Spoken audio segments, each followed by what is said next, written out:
అమిత్ షా దగ్గరికి పవన్ కళ్యాణ్ వెళ్ళి, జగన్ ఏదో ఒకటి చేసేయండి, జగన్ అరెస్ట్ చేసి జైల్లో పెట్టేయండి అంటే, చంద్రబాబు నాయుడు తాత్కాలిక మిత్రుడు మనకి, శాశ్వత మిత్రుడు జగను. అనవసరంగా ఎందుకు నువ్వు అతనితో ఎక్కువ పెట్టుకోబాకని చెప్పాడు అని అమిత్ షా నాదెళ్ల మనోహర్కి పవన్ కళ్యాణ్కి చెబితే, పవన్ కళ్యాణ్ నాదెళ్ల మనోహర్ ద్వారా వాళ్ళ కోర్ కమిటీ మీటింగ్లో చెప్పిస్తే అందులో ఆ కోర్ కమిటీలో పాల్గొన్న వాళ్ళు నాకు చెప్పారు. ఇది ప్రొఫెసర్ నాగేశ్వర్ చెప్పింది. అది తప్పని ఆగ్రహం వ్యక్తం చేసింది జనసేన. విత్డ్రా చేసుకోమని నాదెళ్ల మనోహర్ కోరడం, అవును నేను విత్డ్రా చేసుకుంటున్నాను, నాకు తెలిసింది సోర్స్ ఇది కరెక్టు, కానీ ఆ క్రాస్ చెక్ చేసుకోలేదు కాబట్టి నేను విత్డ్రా చేసుకుంటున్నాను. కానీ రచ్చ చేశారు.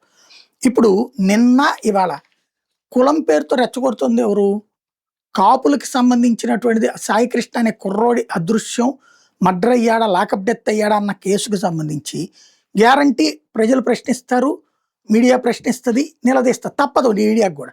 దాన్ని ఎలా కవర్ చేస్తున్నారంటే, జగనే రెచ్చగొడుతున్నాడు పవన్ని వ్యతిరేకంగా, పవన్ అభిమానుల్ని రెచ్చగొట్టాలి జగన్ మీదకి, పవన్ నిరికించాలి, ఆయన మీద కాపులను రెచ్చగొట్టండి, సాయికృష్ణ అదృశ్యం మనకు అడ్వాంటేజ్ కావాలి, ధర్నాలు తడావిడి చేయాలి, వైసీపీ కాపు నేతలకి జగన్ ఆదేశం, కన్నబాబుకి పర్యవేక్షణ బాధ్యతలు, ఇది జగన్ ఇట్లా చేశాడు అని చెప్పడం. అంటే వాళ్ళు ఎట్లాగో యాజిటేషన్ చేస్తారు, దానికి ఇప్పుడు జగనే చేస్తున్నాడని చెప్పి పవన్ కళ్యాణ్ ఫ్యాన్స్ని ఇలా మీద రెచ్చగొట్టు.